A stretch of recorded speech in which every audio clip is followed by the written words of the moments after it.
দুই বাটপার মিলে একজন ইমাম সাহেবের কাছে 2 পুটলা স্বর্ণ মুদ্রা আমানত রেখে বলল, হুজুর, আমরা 2 জন সফরে বের হচ্ছি। দীর্ঘ 1 মাস সফর করার পর আমরা 2 জন ফিরে এসে আপনার কাছ থেকে এই স্বর্ণ মুদ্রাগুলো নিয়ে যাব। এর কিছুদিন পর ওই 2 জন লোকের মধ্য থেকে একজন ইমাম সাহেবের কাছে এসে বলল, হুজুর, আমার ওই বন্ধুটা মারা গেছে, এখন আপনি আমাকে ওই 2 পুটলা স্বর্ণ মুদ্রাই দিয়ে দেন।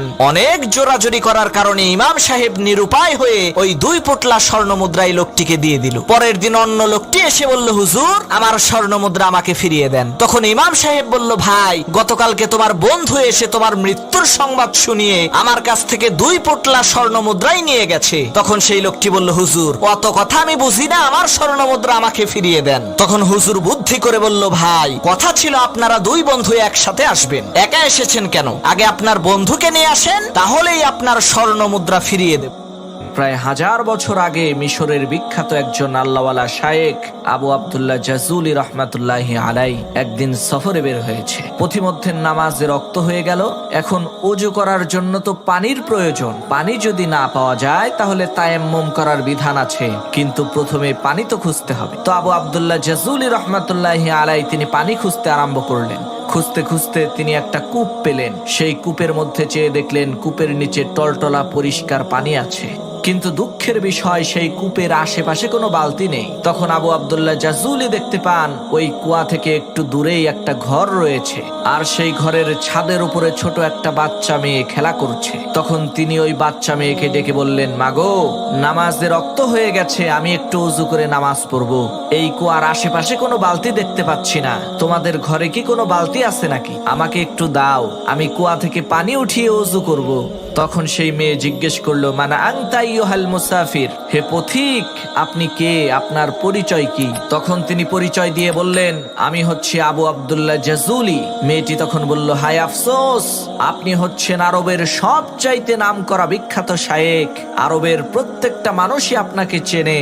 আপনি এত প্রসিদ্ধ নামকরা একজন আলেম হয়েও কূপ থেকে পানি উঠানোর জন্য বালতি তালাশ করছেন, এটা তো খুবই আশ্চর্য বিষয়।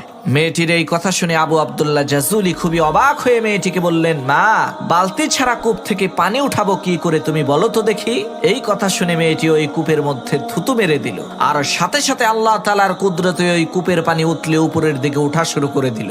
মেয়েটির এই কেরামতি দেখে আবু আব্দুল্লাহ জাজুলি তাকে প্রশ্ন করলো, মাগো, তুমি কি এমন কাজ করেছো, কি এমন আমল তোমার আছে যার কারণে এত বড় কেরামতি তুমি দেখাইতে পারলা? তখন সেই মেয়েটি বলল, হুজুর, আমি মাঠে বকরি চড়াই, আর আমার বকরিগুলো যতক্ষণ পর্যন্ত মাঠে ঘাস খেতে থাকে ততক্ষণ পর্যন্ত আমি আল্লাহর শ্রেষ্ঠ পয়গম্বর বিশ্বনবী মুহাম্মদুর রাসূলুল্লাহ সাল্লাল্লাহু আলাইহি ওয়াসাল্লামের উপরে দরুদ পড়তে থাকি। সুবহানাল্লাহ।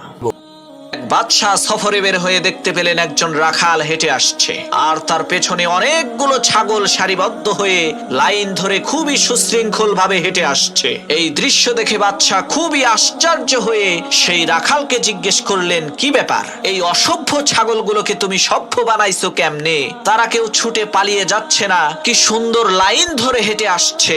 তখন সেই রাখাল বলল, মহামান্বিত বাদশাহ, আমার এই ছাগলগুলোর মধ্য থেকে যে লাইন থেকে বের হয়ে যায় তাকে এমন পিটুনি দেই ভবিষ্যতে সে আর কখনোই লাইন থেকে বের তো হয়ই না, বরং ওই একটা ছাগলকে পিটুনি খেতে দেখে বাকি সবগুলো ছাগল ঠিক হয়ে যায়। রাখালের এই কথা শুনে বাদশা বলল, তোমার এই অসভ্য ছাগলগুলোকে যেইভাবে তুমি সভ্য বানিয়েছো, ঠিক একই ভাবে আমার এই দেশের অসভ্য মানুষগুলোকে তুমি কি সভ্য বানাতে পারবে?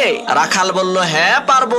বাদশা বলল, তাহলে আজ থেকে তুমি প্রধান বিচারপতির দায়িত্ব পালন করবা। পরের দিন এক চোরের বিচার হবে। প্রধান বিচারপতির দায়িত্বে থাকা সেই রাখাল হুকুম করলেন, আমি মহান আল্লাহ রাব্বুল আলামিনের পবিত্র কালাম কোরআনের বিধান অনুযায়ী ফয়সালা করছি, তোমরা এই চোরের হাতটা কেটে দাও। রাখালের এই কথা শুনে উজির বললেন, বিচারক মহোদয়, আপনি তো নতুন বিচারকের দায়িত্ব পেয়েছেন, তাই হয়তো বা জানেন না এই চোর কিন্তু আমাদের নিজেদেরই লোক। তখন বিচারপতি রাখাল বললেন, তোমরা এই চোরের হাত কেটে দাও, আর সাথে সাথে এই মন্ত্রীর জিহ্বাও কেটে দাও।